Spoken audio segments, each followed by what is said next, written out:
Hi friends, welcome to my recipe corner. അപ്പോൾ ഇന്നൊരു super നാടൻ മുട്ട റോസ്റ്റ് ആണ് ട്ടോ. എല്ലാവർക്കും ഒത്തിരി ഇഷ്ടമുള്ള ഒരു സൈഡ് ഡിഷ് ആണ് നല്ല നാടൻ കേരള മുട്ട റോസ്റ്റ്.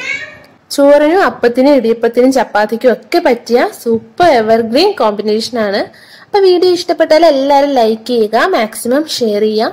അതുപോലെ തന്നെ ഇതുവരെ എൻ്റെ ചാനൽ സബ്സ്ക്രൈബ് ചെയ്തിട്ടില്ലാത്തവർ പ്ലീസ് ഒന്നെങ്കിൽ സബ്സ്ക്രൈബ് കൂടി ചെയ്തേക്കണേ. അപ്പോൾ അതിനായിട്ട് ആദ്യം ഒരു കടായി ഞാൻ വെച്ചിട്ടുണ്ട്. ഇനി അതിലേക്ക് കുറച്ച് വെളിച്ചെണ്ണ. അപ്പൊ മുട്ട റോസ്റ്റ് എപ്പോഴും വെളിച്ചെണ്ണയിൽ തന്നെ ചെയ്യുന്നതാണ് നല്ലത് കേട്ടോ. അപ്പൊ അതാണ് നമ്മുടെ നാടൻ ആ ഒരു ടേസ്റ്റ് കിട്ടുന്നത്. ഇനി ഇതേ അതിലേക്ക് ഞാൻ 4 മീഡിയം സൈസ്ഡ് സവാള കനം കുറച്ച് സ്ലൈസ് ചെയ്തിട്ടുണ്ട്. ഇനി അതിലേക്ക് കറിവേപ്പില, ഇനി ഇഞ്ചി, വെളുത്തുള്ളി, പെരിഞ്ജീരകം ഇതെല്ലാം കൂടി ചതച്ചത് ഒരു 1.5 ടേബിൾ സ്പൂൺ. ഉള്ളി വഴന്നു വരാൻ ആവശ്യത്തിന് ഉപ്പ് കൂടി ചേർക്കാം.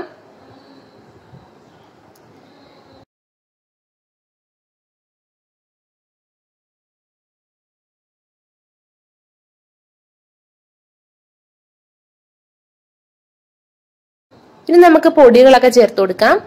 1/2 ടീസ്പൂൺ മഞ്ഞൾപ്പൊടി, 1.5 ടീസ്പൂൺ മുളക് പൊടി, 2.5 ടീസ്പൂൺ മല്ലിപ്പൊടി, 1/2 ടീസ്പൂൺ ഗരം മസാല, 2 പച്ചമുളക് കീറിയത്.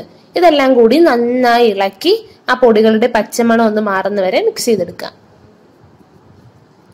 പച്ചമുളക് വേണേലും നമുക്ക് ആദ്യവും ചേർക്കാം കേട്ടോ.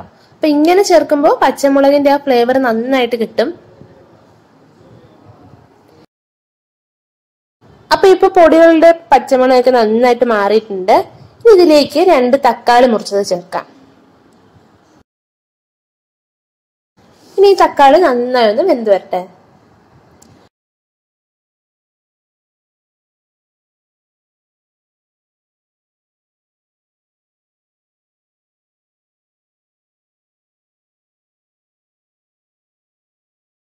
അപ്പൊ ഇത് തക്കാളി നന്നായി വെന്തിട്ടുണ്ട്. ഇനി ഇതിലേക്ക് ഒരു 1/2 കപ്പ് വെള്ളം ചേർക്കാണ്. ഇനി ഇത് നന്നായി ഒന്ന് ഇളക്കി ഒരു മീഡിയം ഫ്ലെയിമിലിട്ട് ഒന്ന് റോസ്റ്റ് ചെയ്യാം.